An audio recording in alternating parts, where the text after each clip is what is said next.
Salve, salve! Alunos e alunas do canal Educação, sejam todos muito bem-vindos, sejam todas muito bem-vindas a mais essa aula de Ética e Relações Interpessoais do curso técnico em Informática.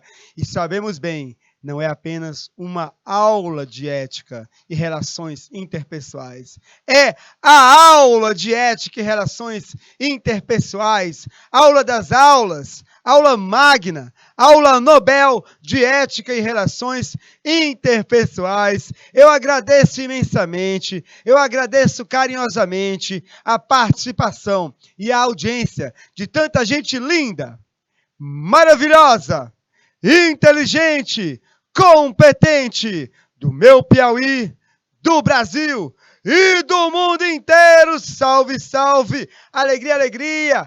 Atenção, polos, muitos polos participando da aula. Milagres, São Francisco do Piauí, São José do Peixe, não é isso?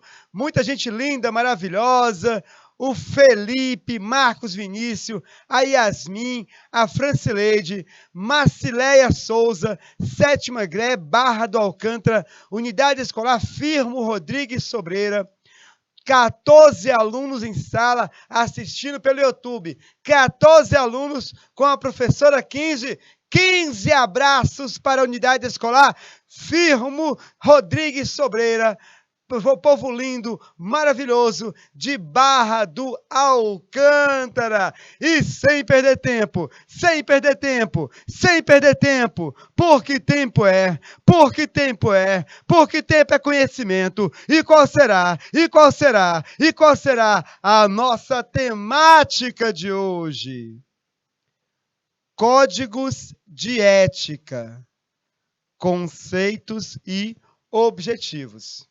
Nós estamos na segunda parte do nosso curso de Ética e Relações Interpessoais. Na primeira parte, o foco foi nas relações interpessoais. Nessa segunda parte, o foco será na ética. E hoje vamos aprender um pouco sobre os códigos de ética. Cada profissão, categoria profissional possui o seu código de ética e muitas empresas, organizações, instituições, órgãos públicos possuem também o seu código de ética. Hoje queremos compreender que o código de ética é um documento que estabelece os princípios e as normas que definem as práticas de atuação de uma empresa e, claro, de uma categoria profissional. Queremos refletir sobre a importância do código de ética que norteia o exercício da prática das atividades das diversas profissões e também das relações profissionais. Nossa aula terá 6 partes. Vamos fazer memória da aula anterior. Vamos falar sobre a ética e suas relações com o mundo do trabalho. Vamos falar sobre códigos de ética profissional e suas regras deontológicas. Professor, que palavrão foi esse que o senhor colocou? Deontologia, o que é isso? Deontologia, querido aluno, deontologia, querida aluna, é a ciência que trata do dever e da obrigação. É um ramo da filosofia. Sebastian Vettel, um dos meus pilotos prediletos. Boa tarde, melhor professor do Piauí. Boa tarde, o melhor piloto da década de 2010, claro, depois do insuperável Lewis Hamilton. Sebastian Vettel, que foi solidário a Lewis Hamilton no episódio grotesco, no episódio pavoroso, e que hoje piorou ainda mais, em que Nelson Piquet foi racista com Lewis Hamilton, e hoje chegou até nós um vídeo em que ele faz uma piada homofóbica com Lewis Hamilton. Nelson Piquet, um sujeito que não soube envelhecer, envelheceu mal e vai se tornar, apesar de tricampeão mundial, Sebastian Vettel, Nelson Piquet vai se tornar um pária na Fórmula 1. Vamos falar sobre códigos de ética, revisão e atividades. Vem comigo, vamos recordar a nossa aula anterior, ética e liderança, recordando alguns exercícios para a gente fixar bem esse conteúdo, para poder avançar. Exatamente, Sebastian Vettel, você que tem mais títulos que o Nelson Piquet e foi dominante, 4 títulos seguidos, não é? Olha só, e eu espero que vença uma corrida esse ano. Eu torço para que você vença uma corrida esse ano. Turma, acima nós temos uma descrição do líder. Vamos recordar, tipos de liderança.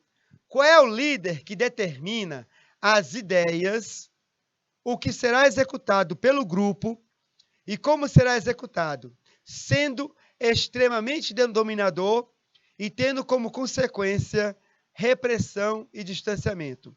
Nós descrevemos um líder educativo, autoritário, emergente democrático ou democrático. Coloca no chat, enquanto eu dou aquele abraço carinhoso para São José do Peixe, 15 alunos, 15 abraços carinhosos a cada um que está no polo de São José dos Peixes. Por isso que todo mundo até hoje ama Ayrton Senna. Pois é, Sebastian Vettel, Ayrton Senna, quando vivo, nos alertava em muitas entrevistas o quanto era mal educado Nelson Piquet. A gente, na época, ria das bobagens que Nelson Piquet falava, mas hoje sabemos que Ayrton Senna tinha razão quando queria distância do Nelson Piquet. Olha só, esse tipo de líder é o quê? É um líder educativo, autoritário, emergente ou democrático? Olha, se ele é dominador, se ele gera repressão e distanciamento, ele não pode ser nem educativo e nem democrático. E tampouco emergente, porque o líder emergente surge nas situações emergenciais. Então, nossa resposta só pode ser a letra B. Líder autoritário. Não se esqueçam jamais. Tipos de líderes. Esse é o líder autoritário que devemos evitar. Para quem acertou, aquele 10 com louvor. Maravilha, maravilha. Que coisa linda, que coisa bela. Pode comemorar. E vamos seguir adiante, olha só. Vamos para mais uma questão. Acima temos uma descrição de que tipo de líder. Olha só, vou fazer a descrição. Vem comigo. Líder que surge nos momentos emergenciais e em situações difíceis, limites. A consequência é, o grupo fica dependente dele. Nós descrevemos um líder situacional, um líder autoritário, democrático ou emergente. Vem comigo, vamos pensar juntos, olha só. Esse líder, ele surge nos momentos emergenciais. Perdão, deixa eu fazer direitinho aqui. Momentos emergenciais. Situações de crise. Nas situações de crise, esse líder aparece. Situações limites. Qual será? Olha só, o pessoal, o meu amigo Sebastian Vettel diz que é letra D. Será que é letra D? Dou-lhe uma. Será que é letra D? Dou-lhe duas. Será que é letra D? Atenção, emergente. Muito bem. Turma afiada. Para você que acertou aquele 10. Com louvor. Maravilha, maravilha. Que coisa linda, que coisa bela. Pode comemorar. E agora vamos continuar. Olha só, não se esqueçam. Tipos de líderes. Autoritário, emergencial. Vamos agora a uma terceira descrição de líder. Vem comigo. Que líder será esse? Olha só, é um líder que se preocupa com a participação do grupo. Ele se preocupa com a participação do grupo. Ele estimula e orienta, acata e ouve as opiniões do grupo. Ele pondera antes de agir. Consequência, crescimento e empenho. Meu amigo Vettel diz que é letra B, que estamos falando do líder democrático. Alguém concorda? Alguém discorda? Thales Oliveira colocou também letra B, líder democrático. Concorda, discorda, concorda, discorda, dá atenção, vou responder. Vem comigo uma, vem comigo duas, vem comigo três. Líder democrático é o líder que compartilha o poder. Ele se sente bem recebendo ordens e se sente bem compartilhando tarefas ou numa posição de controle. É o líder democrático que compartilha. Para você que acertou aquele 10, com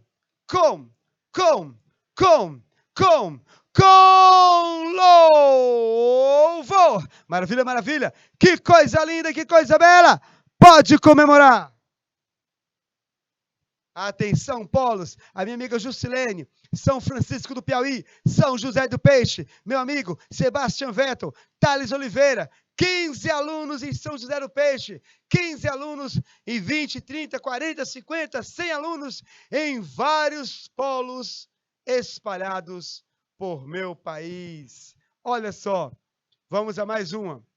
Só que ela pede que nós analisemos cada frase e coloquemos V para o verdadeiro e F para o falso. Então, cada afirmação ela vai ser analisada e ela vai ser classificada como verdadeira ou falsa.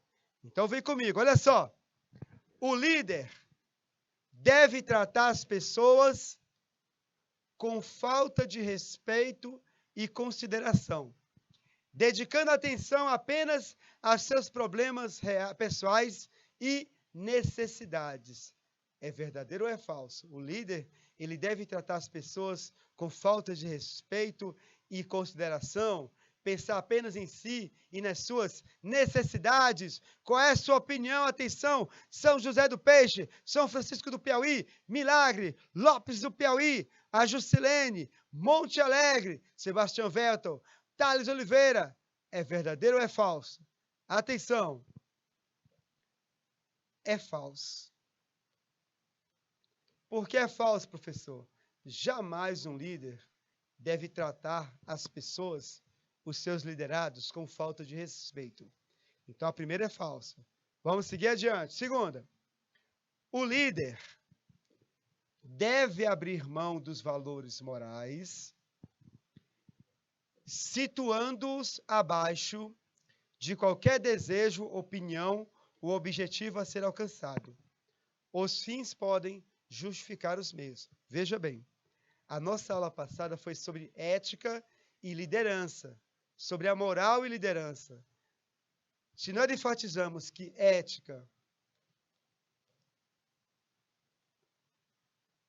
caminha junto com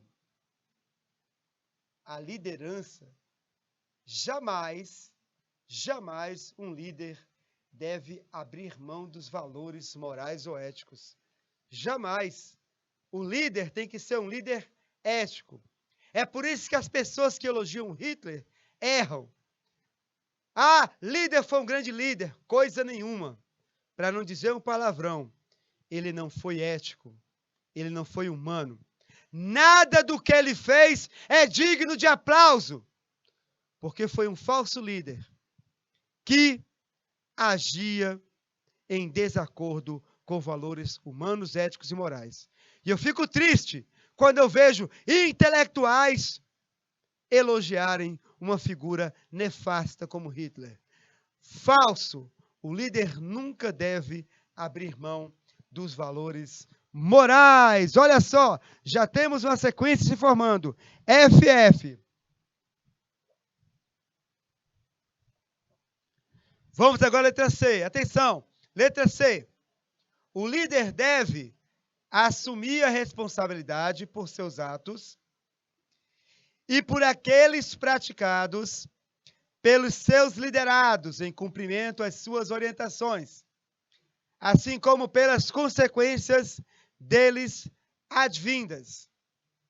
Verdadeiro. O líder tem que assumir responsabilidade por suas ações, seus atos praticados, também por seus liderados. Afinal, a ordem partiu dele. Líder de verdade assume as consequências de suas ações. É responsável. V. Vamos agora à quarta afirmação, olha só. O líder deve conscientizar-se de que suas ações afetarão a vida de muitas pessoas e de que seus liderados o veem como um exemplo a ser seguido. Olha só. O líder deve conscientizar-se de que suas ações afetarão a vida de muitas pessoas. O líder deve ter consciência sobre as consequências de suas ações. E que seus liderados têm que vê-lo, o líder, como um exemplo a ser seguido. Nada mais verdadeiro do que isso.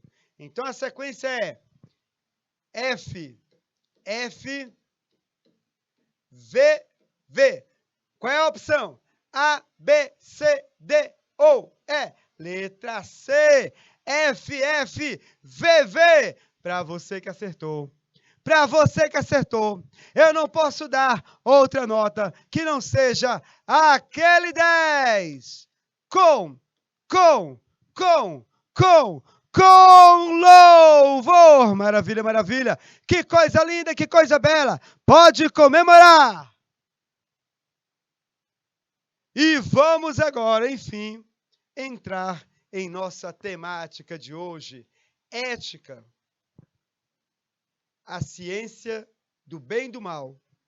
A ciência que reflete sobre o certo ou errado, as suas relações com o mundo do trabalho, até chegar à confecção dos códigos de ética profissionais e empresariais. Querido aluno, você quando começar a trabalhar na sua profissão de técnico em informática, você vai estar diante dos códigos de ética. Não percam a próxima aula.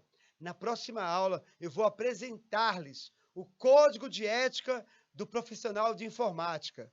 As ações, os valores, a postura profissional que deve possuir esse técnico em informática. Próxima aula, não perca. Hoje, uma visão geral. Turma, primeiro, vamos aprender um pouco mais sobre o conceito de profissão. Ah, fulano tem uma profissão. O que é profissão? Gente, primeiro vamos pensar acerca do termo profissional. Profissional é um adjetivo que tem dois significados. Olha só. Pertence a uma profissão. Profissional de informática. Pertence ao ramo, à área da informática. E, olha só, desempenha o seu trabalho de modo sério, rigoroso e competente. Ó, a segunda definição. A Nina, que é a nossa diretora de estúdio, ela é uma profissional, certo, desse ramo televisivo e ela exerce o seu trabalho de modo profissional. Vocês percebem pela transmissão, é a Nina que está aqui dirigindo o estúdio, ela faz os cortes certos na hora certa. Na hora que tem que enquadrar o slide, ela enquadra o slide. Na hora que tem que enquadrar o professor, ela enquadra o professor. O trabalho da Nina é um trabalho profissional. Não é qualquer um que consegue fazer o que ela faz, hein? São anos e anos aqui em Teresina, no Piauí, uma das pioneiras da TV piauiense e continua muito jovem. Olha só, como substantivo significa o que sabe de uma profissão, aquele que desempenha o seu trabalho com seriedade, rigor e competência. Então, profissional é aquele que pertence a uma profissão e exerce a sua atividade com qualidade, seriedade e competência. Agora, profissão. A palavra profissão, ela vem de um idioma chamado latim. O latim, a língua portuguesa, ela deriva do latim. Há 50 anos atrás, ou um pouquinho mais, o latim era uma matéria, uma disciplina escolar. Porque os educadores, antigamente, imaginavam, se o aluno dominar o latim, ele dominará a língua portuguesa. Não é mais assim. O latim, ele foi afastado do currículo escolar. Mas você percebeu que as pessoas que frequentaram escola regularmente e chegaram à faculdade e que possuem acima de 60 anos ou 70, perceberam como elas se destacam pelo modo excelente como se comunicam? Uma herança das aulas de latim. Continuando, ó. Essa palavra significa professar e ensinar. Atualmente, o conceito de profissão é trabalho. O que é um trabalho? Já tivemos uma aula sobre isso. Trabalho é uma atividade que eu pratico habitualmente e que eu estou a serviço de outras pessoas, terceiros. Trabalho é a prática constante de um ofício. Professor, e o que é ofício? É aquele papel ofício? Não. Calma aí, calma aí, calma aí. Olha só, turma. Por exemplo, veja só. Uma pessoa, ela sabe bordar. Sabe fazer um bordado. É um ofício. É uma habilidade que ela possui de bordar, fazer bordados. Se ela faz isso todos os dias e com esse bordado ela consegue uma renda, esse ofício se tornou um trabalho. Mas o que é ofício, enfim, professor? Olha só, o ofício também vem do latim, só que agora é da palavra officium. O termo officium, ele possui ligação com outra palavra em latim, a palavra opfex. Ops, obra, mais fex, fazer. Fazer uma obra. Então, opfex é aquele que faz uma obra. Ofício é o trabalho do opfex. Ou seja, a pessoa borda. Bordar é um ofício. A profissão de quem borda, acho que é bordador ou é costureira. Costureiro é aquele que faz o bordado. Não me recordo agora qual é o termo correto. Aqui nós temos um profissional e esse profissional ele está realizando um ofício que também se torna um trabalho. E é uma profissão, porque é feita habitualmente a serviço de outros. Agora vamos para uma parte, olha só, vamos agora para uma parte em que vamos discutir sobre os códigos de ética. E veja bem, olha a temática. Códigos de ética profissional e suas regras deontológicas. Professor, e agora? O que é deontológico, professor? Professor, não complica. Eu sou aluno do ensino médio, professor. Eu não sou da faculdade. Não complica. Calma. A palavra, ela é rebuscada. A palavra é um agrupamento de letras, parece complexa, mas o significado é simples. Olha só, vem comigo. Deontologia é um ramo da filosofia, é a ciência do dever e da obrigação. Todas as vezes que a gente reflete sobre nossos deveres e nossas obrigações, nós estamos refletindo sobre deontologia. Não é odontologia, não.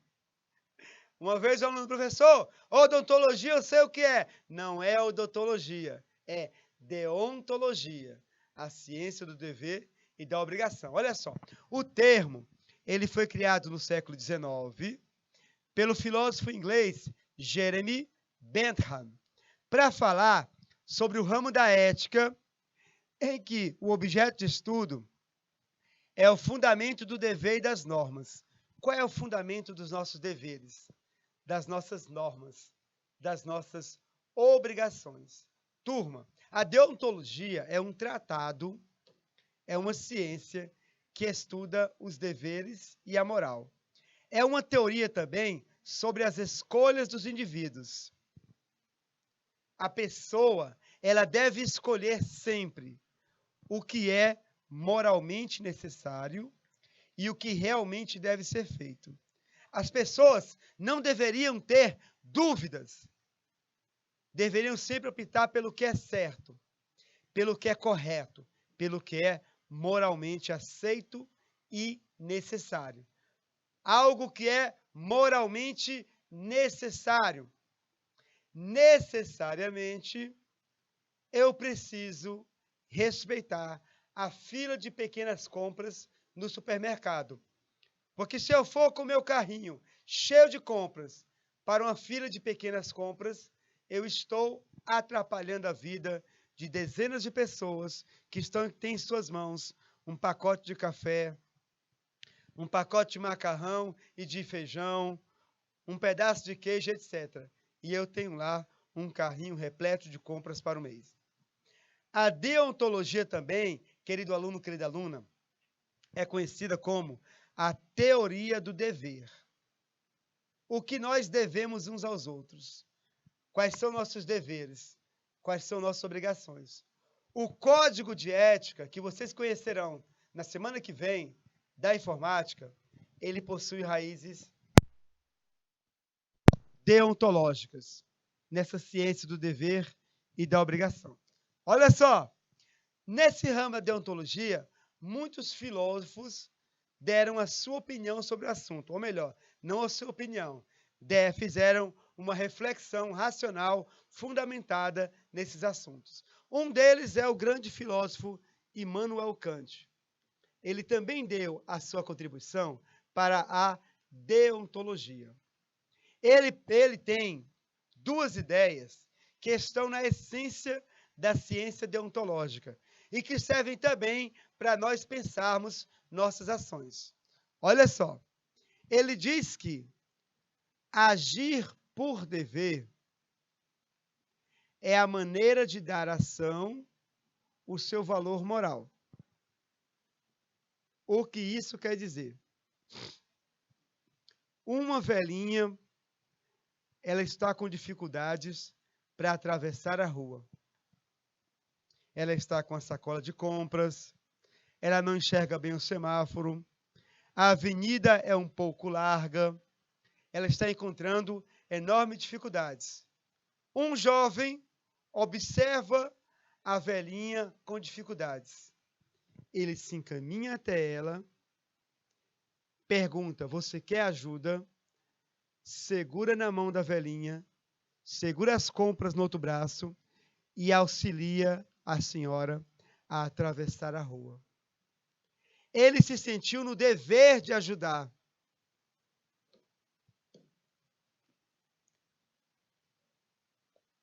Ao se sentir no dever de ajudar, ele deu a sua ação, auxiliar uma senhora a atravessar a avenida, um valor moral. A sua ação é moral, por quê? Porque ele se sentiu no dever de ajudar. Ele foi portador da empatia compassiva, sentir que o outro precisa de ajuda. Mas Kant também fala o seguinte, olha só. No entanto, a perfeição moral só é atingida por uma livre vontade. Gente, Kant é um filósofo muito complexo. Você precisa ler cada parágrafo da obra de Kant, de uma obra de Kant, 2, 3, 4 vezes para entender o que ele quer dizer. Mas quando você entende, você percebe que é um pensamento sólido, firme. Kant diz que nós devemos agir por dever. Mas ele fala também que devemos agir por livre vontade. O que isso quer dizer? Diante de uma situação que se torna um dilema ético para mim, Uma senhora quer atravessar a rua, eu sinto que devo ajudá-la, mas eu sou livre para ir ou não. Eu posso muito bem olhar para o relógio, eu estou atrasado, não tenho tempo de ajudar essa senhora. Ah, eu tenho que pegar minha esposa no trabalho, não posso ajudá-la. Eu sou livre para fazer ou não a ação. E quando eu sou livre para fazer ou não a ação, e eu faço, porque eu sinto que é um dever, que eu devo isso àquela pessoa, gente, eu alcanço a perfeição moral. A perfeição moral é isso. Agir por dever de livre vontade. Olha só que pensamento fantástico, genial, de uma das maiores mentes da humanidade, Immanuel Kant. Uma pessoa que nunca saiu da sua cidade. Ele morava na cidade da Alemanha. Ele nasceu, viveu e morreu naquela cidade. E ele tinha uns horários que ele cumpria todos os dias. Em uma certa hora, ele ia dar aula. Ele saía exatamente na hora. Ele almoçava exatamente na hora. Todos os dias, rigorosamente na mesma hora. Ele ia fazer um passeio pela cidade, rigorosamente na mesma hora. Ele era tão rigoroso com seus horários, que quando ele saía pelas ruas, as pessoas, elas acertavam os seus relógios. Opa, Kant está andando na rua, deve ser 4h30, vou acertar aqui o meu relógio. Genial, incrível. Vamos lá, vem comigo. Temos também, olha, uma das maiores mentes do século XIX, 18 e 19, Immanuel Kant. E agora nós temos uma das maiores mentes do século 20 e 21, Edgar Morin. 100 anos de vida, está vivo ainda. O pensador da teoria da complexidade. Olha só, ele fala que a ética se manifesta em nós de maneira imperativa, como falou Kant. É um dever, uma exigência moral. Eu ajo eticamente, eu ajo moralmente por dever. Só que, olha só, preste atenção comigo, vem comigo. Esse imperativo, esse dever, ele possui 3 fontes, segundo Edgar Morin. Uma fonte interior, uma fonte externa e uma fonte anterior. A fonte interior é aquela que dentro de mim diz: eu tenho o dever de agir corretamente. Ela é interior. Lembram dos conceitos éticos? A consciência, o princípio ético? Ele é interior, é um valor que eu tenho incorporado dentro de mim. É uma voz, vocês falam a voz da consciência, é uma voz que diz: você tem o dever de ajudar aquela senhora a atravessar a rua. Mas temos também uma fonte externa, que é a cultura, que são as regras coletivas. A cultura, os hábitos, costumes, as leis, elas existem para quê? Para que existem leis? Para que eu haja corretamente. Para que existe um código de trânsito? Para que eu dirija corretamente. Se todos dirigissem corretamente, não haveria código de trânsito. Para que existe um código criminal? Para que eu não seja, ou melhor, perdão, que eu não haja como um criminoso. É uma regra. Então, além da pessoa sentir que tem um dever, ela sabe que tem que seguir regras. E uma fonte anterior, uma fonte que é transmitida geneticamente.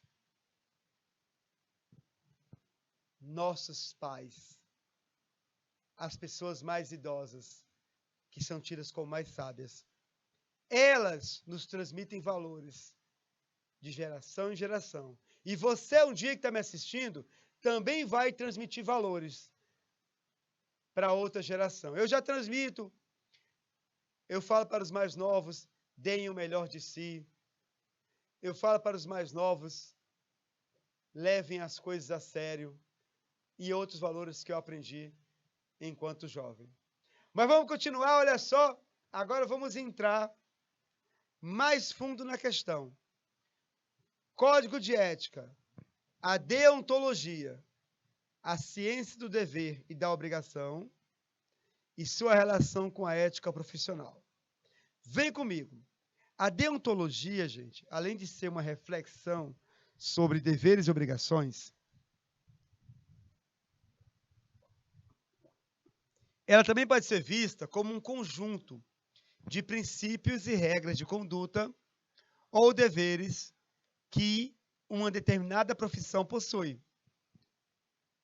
Código de ética de informática, que veremos na próxima aula, é um código, né, deontológico. Ele vai abordar as obrigações, os deveres, normas e posturas de um técnico de informática. Olha só, o profissional ele deve ter uma deontologia que sirva para regular o exercício da profissão e que está de acordo com quem inspira o código de ética da sua categoria profissional. Turma, a deontologia, ela estabelece normas diretoras das atividades profissionais sob o signo de retidão moral ou honestidade. Então, a deontologia ela vai dizer a melhor forma de você desempenhar a sua profissão de técnica informática, lançando mão da retidão moral, agindo com retidão moral e agindo com honestidade. A deontologia, o código de ética, Monte Alegre, São Francisco de Assis do Piauí, São José do Peixe, gente linda, maravilhosa que acompanha essa aula. A deontologia, o código de ética, ela vai lhe apontar o bem que deve ser feito. Olha aqui, aquele anjinho, não é? O bem que deve ser feito e o mal que deve ser evitado. Então, a deontologia, embora seja uma reflexão, ela não deixa escolha. Você sempre deve optar pelo que é bem, pelo que é bom, pelo que é correto, pelo que é certo, pelo que é adequado. Você pode até refletir uma questão, mas a resposta tem que estar direcionada ao bem. Ela não pode estar direcionada ao mal. É por isso que eu digo para vocês, é inadmissível elogiar Adolf Hitler, chamá-lo de grande líder, quando suas ações, a sua moral era capenga, a sua ética inexistente, a sua perversidade notória. Continuando, olha só, turma, mais uma reflexão sobre deontologia. Faltando 20 minutos para essa primeira aula acabar. Olha só, a aula boa é assim, né? Acaba rápido, mas a gente tem muito assunto ainda. Nós temos as atividades, ainda algumas atividades para corrigir, ou melhor, para responder. Turma, olha só esse quadro, essa fotografia, perdão. O que é certo é por uma direção. O que é errado é para outra direção. Eu não posso vir para essa direção e achar que eu estou certo. Se eu escolhi o caminho errado, eu estou agindo errado. Eu posso até racionalizar, mas a consciência vai acusar. Esse caminho é o caminho errado. Olha só, em qualquer profissão, não importa qual seja, nós precisamos aprofundar uma reflexão sobre o mundo da moral, dos atos humanos e sobre o bem e sobre o mal. Qualquer profissão, técnico em informática, técnico em recursos humanos, técnico em secretariado, auxiliar administrativo, contabilista, secretário ou secretária, psicólogo ou psicóloga, padre, pastor, qualquer profissão, ela deve ser refletida sobre o aspecto moral. E eu devo ter uma medida dessa moral. Olha só. Avançamos no mundo da moral, assim, nós avançamos no mundo da moral,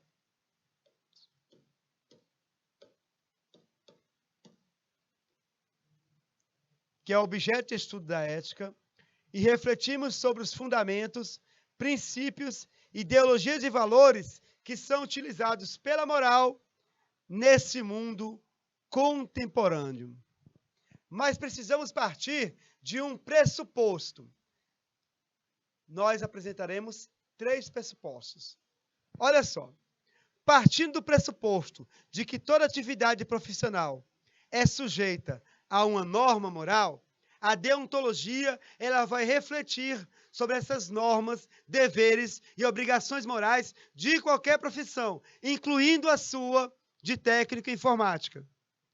A deontologia ela vai elaborar os ideais, as normas, as condutas que vão pautar, orientar a sua atividade profissional e vão conferir a você uma postura profissional, que é o que as empresas exigem, uma postura profissional. Vamos estudar sobre isso a partir do estudo de 3 áreas. Primeiro, na área da profissão, como a deontologia nos leva a refletir sobre deveres, obrigações e normas na área da profissão, na área das relações profissionais, como a deontologia nos leva a refletir sobre deveres, normas e obrigações na área das relações entre profissionais.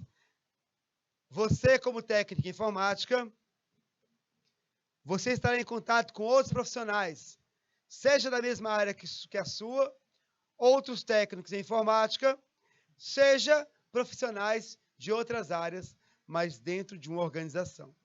E por último, a deontologia, ela vai refletir sobre a área da clientela, o contato da empresa com o cliente, aquele que se serve, aquele que consome os produtos e ou serviços da empresa.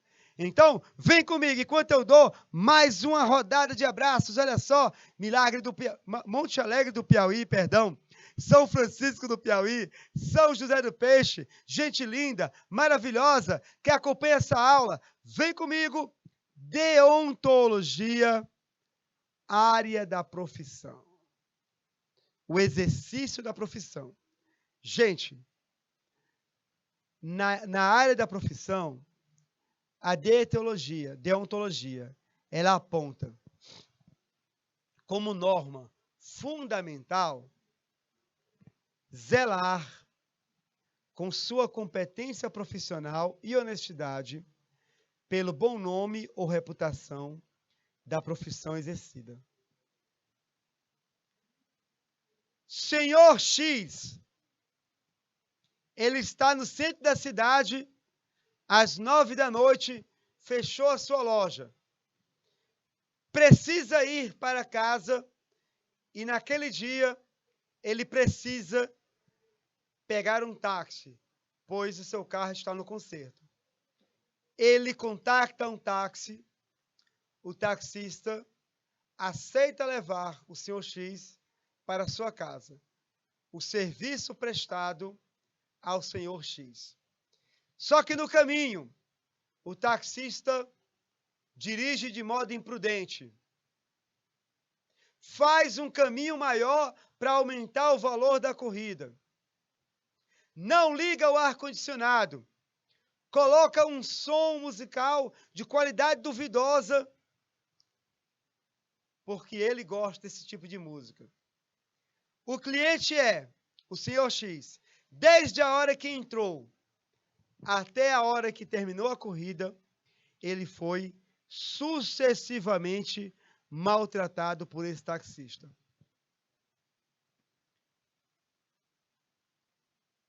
essa pessoa, esse mau profissional, ele sujou a reputação da sua categoria. Porque com certeza o senhor X, quando precisar de um serviço semelhante, ele vai buscar um carro de aplicativo. Porque o taxista, além de cobrar caro, não tratou bem. Então, na área da profissão, no exercício do serviço, da profissão de técnica informática, você deve dar o melhor de si.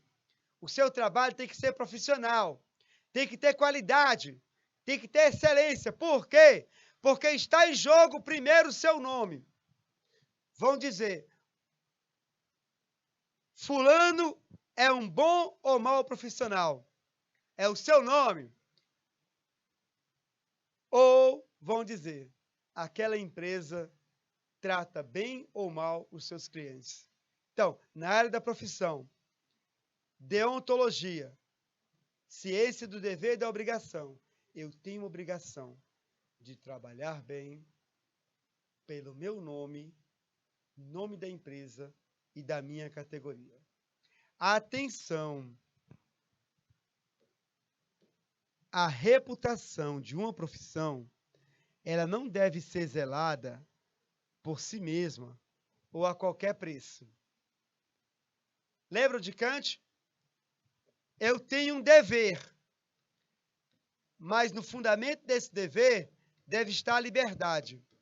Eu me sinto livre para agir corretamente. Então, eu vou ser um bom taxista, eu vou ser um bom técnico em informática, técnico em secretariado. Eu serei porque em mim tem valores e princípios éticos que direcionam minha ação e me faz estar comprometido com o bem comum social. Olha só que interessante essa reflexão. Mas vamos seguir adiante, olha só. Vamos agora para a área das relações profissionais. Lembram que na aula passada nós conversamos sobre a regra de ouro e as suas limitações? O que diz a regra de ouro? Faça aos outros o que gostaria que eles fizessem a você mesmo. Não trate os outros como você não gostaria de ser tratado. Deseja ao outro o que você gostaria que fosse seu. O que deseja para você, deseje para o outro. A deontologia nessa área das relações profissionais, ela tem como norma fundamental o espírito de equipe. Não é trabalho em equipe, o trabalho é uma coisa pontual. O espírito, nós nos sentimos uma equipe. O sucesso de todos depende do esforço de cada um. Então, olha só, norma fundamental da deontologia nas relações profissionais: lealdade entre os colaboradores, solidariedade entre os trabalhadores, evitando críticas levianas, competição e concorrência desleal. Por quê? Porque nós somos uma equipe. O sucesso de todos depende do esforço de cada um. Mas, lembram que eu falei sobre os limites da regra de ouro? Aqui também a deontologia, ela aponta um limite para essa norma fundamental. Pessoal, qual é o limite? Olha só, turma, lealdade e solidariedade não podem ser muletas para esconder ações dos colegas que prejudiquem o funcionamento da empresa. Se um colega está sabotando a empresa onde eu trabalho, eu tenho que conversar com esse colega. Olha, você está sabotando a nossa empresa. Se ela fechar, eu perco o emprego. Trabalhe bem, trabalhe direito, que eu farei a minha parte. Mas algumas pessoas pensam o contrário. Ah, eu sou leal. Eu sou amigo dele, eu não vou criticar os fulano, não vou dizer que ele está fazendo errado, porque eu sou amigo dele. E aí ele não vai tocar na minha ferida. Eu não toco na ferida dele e ele não toca na minha ferida.